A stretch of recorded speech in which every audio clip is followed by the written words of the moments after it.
Okay, here is a challenging problem for you. Because you can see, you have resistors in series and in parallel. So what you have to do is you want to find the equivalent resistors of this entire mess. Okay? Now I have your laws like before. All right, so let me just kind of walk you through it. First of all, you have to say, well, golly, where do I start? Do I start over here? Or do I start over here? Well, if you start over here, how are these three resistors connected? In series, right? The same current goes through this guy, and this guy. So that would be a good place to start. Let's say we want to start over here. Well, what are you going to do? I mean, is this connected to this in series? No, because some of this current is going to go here and also here. So these are not connected in series. Are they connected in parallel? No. So what are you going to do? You can't do anything, all right? So what I'm saying is, this is the first question you have to answer when you have something like that. You've got to figure out where to start. We can't start here because we're not in series, we're not in parallel, that's all we know. So we've got to start here. Okay, number 2. It took me 5 steps to do this. So it's probably going to take you 5 steps also. Number 3, this is the answer. Okay, so please humor me. Do it yourself. It might take you 15 minutes, I don't care. You have to learn how to do it yourself because we're going to be doing the same thing with capacitors later on. So you have to do this by yourself. So pause your video, and I don't care how long it takes you, but make sure you do it yourself, and this is the answer.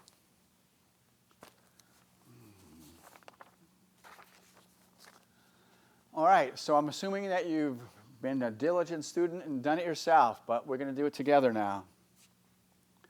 Okay. So as I said, the first thing you want to do, okay, so we've decided we're going to start here, right? Okay, so all we have is series and parallel. We don't have anything else. So we're going to look at this. We have a 6 and a 5 and a 3. So we have a 3 ohm and a 5 ohm and a 6 ohm, same current, right? So that's series, right? So it's series. And so the equivalent resistance, since it's series, you just add them. 6 ohm plus 5 ohm plus 3 ohms. That's 14 ohms. Okay. So that means that we can replace these 3 with a single 14 ohm resistor. So just pretend this is gone, pretend this is gone, and pretend this is a 14 ohm resistor. Okay? All right, now what are we going to do? Well, we have a 14 ohm resistor here. And we have an 8 ohm resistor here. How are they connected? Parallel, right? It's not the same current, so they're parallel, right? So what we're doing, we're just moving to the left, So now we have a 14 and an 8 in parallel. So now it kind of looks like this. So now we have an 8 connected in parallel to the 14, okay? So, all right, so that's parallel, right? So 1 over R equals 1 over 8 ohms plus 1 over 14 ohms. And, you got to use the calculator. I did anyway. And so it comes out that R is 5.09 ohms. All right? So that means we can replace this whole mess with a 5.09 ohm resistor. Okay? So basically just ignore this and just put this as a 5.09 ohm resistor. All right? Okay, so now we have this and this 5.09. Now how are these two connected? Remember, this is gone. So how is this connected to that? Well, same current, so they're series. Right? So this is what it looks like now. So we have that 4 ohm up top, 4 ohms on top. Then we have this one that we just figured out, which is 5.09 ohms, right? And same current, so it's series. So the resistance is 4 ohms plus 5.09 which is 9.09.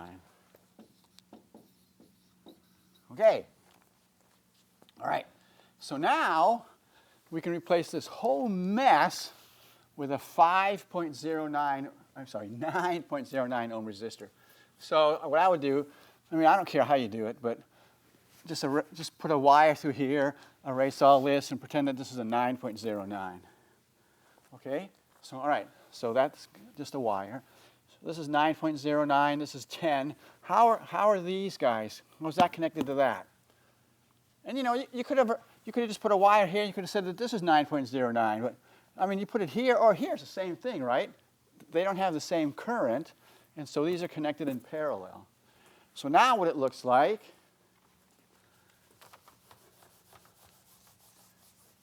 Hold on. Okay, so now what we're seeing the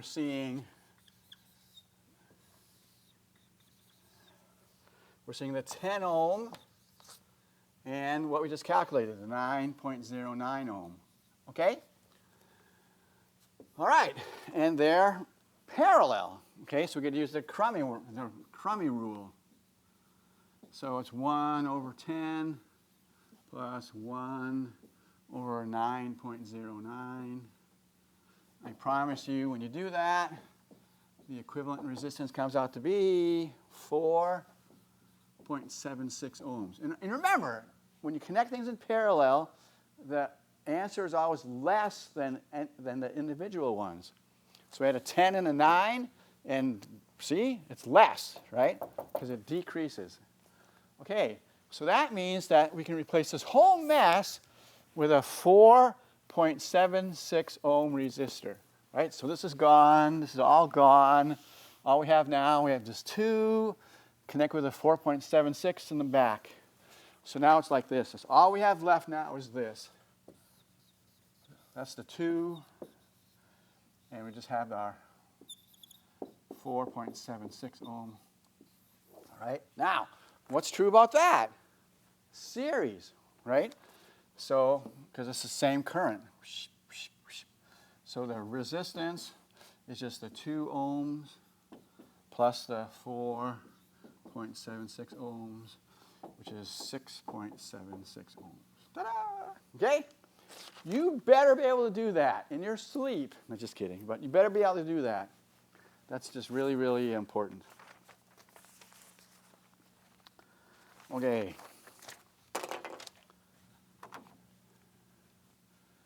And yeah, you know, this is not unusual. It's going to take you many steps. You just keep doing them. You just keep doing series, parallel, parallel, series, whatever, you know. You just got to do it that way. All right, here's a question.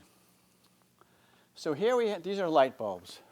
And you just think of light bulbs as resistors, you know, because they dissipate energy, right? They use up energy to produce light. Okay, so the 4 light bulbs in the figure are identical. So in your head, you're saying, I have 4 identical resistors. So which circuit puts out more light?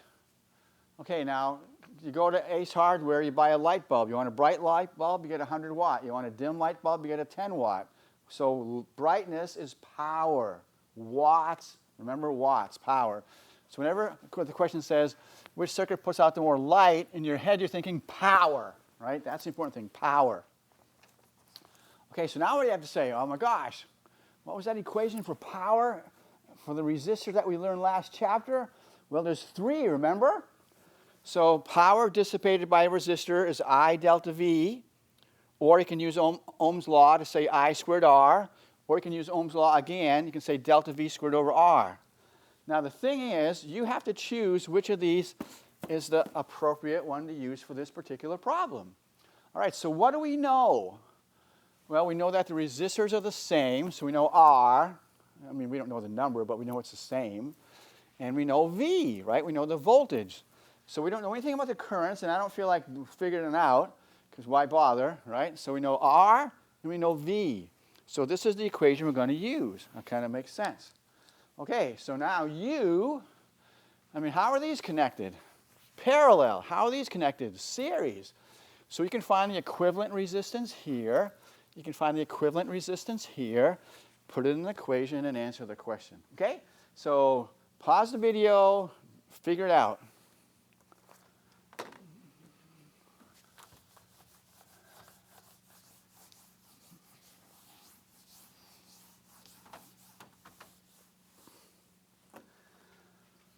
All right, I hope you've done it. So let's see why. Okay, so this one is in parallel. So we'll just call it the resistance R, right, R, okay?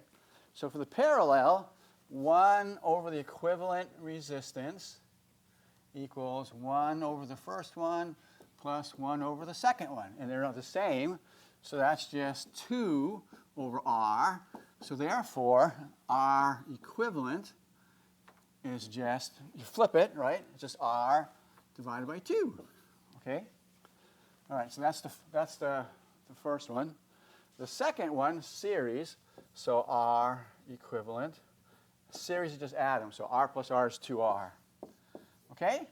So, which one has the largest resistance? Obviously this one. Okay? If it has a large resistance, since R is in the denominator, you're going to have a small power, right? So, because the delta V is the same, 12 volts. So this one has a much, much smaller resistance than this one. Since R is on the bottom, the one with the smallest resistance will have the largest power, so it's this one. So this is the kind of question you're going to, should be good at solving, right, for the homework and for the exams, okay? And it's nice because it uses what you learned last chapter and then how to add resistors. So it's nice.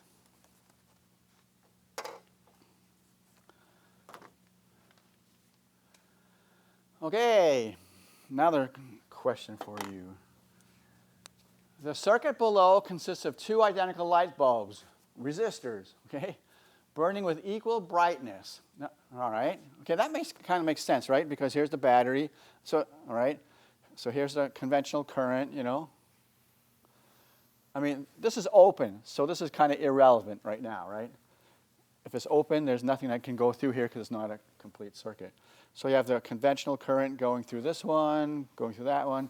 If these are identical resistors and the current is the same, that means that they have to have the same brightness, right? Because power is I squared R. R is the same, I is the same, so same brightness. Okay. All right, so the circuit below consists of 2 identical light bulbs, resistors burning with equal brightness. Got it. Single 12-volt battery. Got it. All right. No current is going up here because the switch is open. Then it says when the switch is closed, so now you want to pretend the switch is closed. So now, you have the current, right? And some of it's going to go here, some of it's going to go there, right? Okay. Well, actually, hold on a second. Where's it going to go? Well, I don't want to tell you. Okay, I just said too much. When the switch is closed, the brightness of A does what? So pause your video and figure it out, please.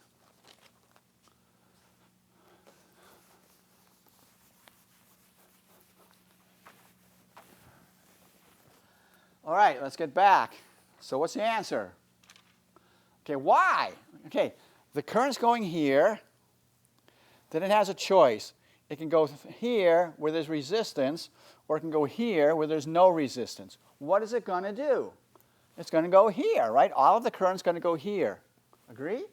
So therefore, what happens to the total resistance of the circuit? Basically, when this is closed, the current goes here. This is out, right? You can just take a big eraser and erase this because there will not be any current. Assume that these are superconducting wires. There will not be any current going through this light bulb. So just erase it, So the current's going to go do, right? So therefore, the resistance of the circuit has decreased, right? And if the resistance decreases, what happens? What did I just say? Oh, yeah, okay. So the resistance decreases. So look at delta V equals IR, okay? The resistance decreases, the voltage stays the same. Okay, the voltage stays the same, right? The resistance decreases, so the power increases. That's really what it is, okay? And again, this was the best equation to use because, you know, the voltage remained the same. It's the resistance that changed. All right? The current changed, by the way. But we didn't know how, so this was the best equation to use. Okay. Now, let's talk about how much we're doing great. Okay, what we want to talk about now is measurement. So if you're in lab, this is important because you're going to be using this, all right? So how to measure current and how to measure voltage, okay? So to measure current, you use an ammeter. You know, remember, what's the unit of current? Amp. So if they would have had a half a brain, they should have called it the amp meter, right? I mean, that's what I would have done, but they didn't. They call it an ammeter, whatever. Okay, so an ammeter is an instrument used to measure current. Now, so let's say I want to measure the current between A and B. Okay. And I want to use a meter, right? So if I want to measure the current going between, you know, A and B, how am I going to do that? I mean, where am I going to put the ammeter? Well, you want the current, come on, if you're going to measure the current, it has to go through the meter, right? And so how are you going to do that? Well, what you have to do is you have to break the wire. Okay, so this is a wire, right? You got to break it. So you break the wire, and then you stick your ammeter in it. So that's how you're going to do it in lab. I mean, we're not going to be breaking wires, but almost, okay? So, again, you want to measure the current in this wire, you got to bust it, break it. Break it, you put the ammeter right there. So now look at the current is going right through that ammeter. So the ammeter is able to measure the current. That's kind of how it is, all right? Now, look, you don't want these measuring instruments to change the circuit or to disturb the circuit, right? And so how much resistance do you want this ammeter to have if you don't want to change the circuit at all? I think you have to agree, right? If you don't want to change the circuit, you want this thing to have zero resistance, right? So an ideal ammeter has zero resistance. Now, a real one won't have zero, but really close to it, all right? Okay. So that's what you do to measure the current. You put an ammeter. You bust a wire and you put an ammeter there. Now, let's talk about a volts. Okay. So to measure volts, guess what you use? A voltmeter. See, not they use their head, right? When they decided on the name of the thing. A voltmeter. Now, let's say here's a resistor. So we want to measure the change in voltage from here to here. So we want to measure the voltage or the change in voltage across the circuit element. So how are we going to do that? Well, so in other words, you want to compare the voltage, let's say here to here, right? So you just connect, you don't have to break anything. You just connect the voltmeter from here to here, right? So you're just measuring the voltage here compared to the voltage here. This is the same thing as this. It's the same thing as that, right? Okay? So that's what you do. You put it across a circuit element. So you don't have to go breaking any wire or anything like that. Now, look. The circuit, you know, the current is going through the resistor, right? Do we want any of the current to go through the voltmeter? I mean, remember, we don't want the voltmeter to change or to disturb the circuit. So do we want any of the current to go through here? No, because that would disturb the circuit, right? It would change everything. So if we don't want any current to go through here, what do we want for the resistance of this voltmeter? Like infinite, right? So that's what it is, okay? So this has zero resistance, and this has infinite resistance. I mean, it's pretty different, right? Okay, that would, let's see, what time did we start? All right, let's quit. Yeah, let's quit.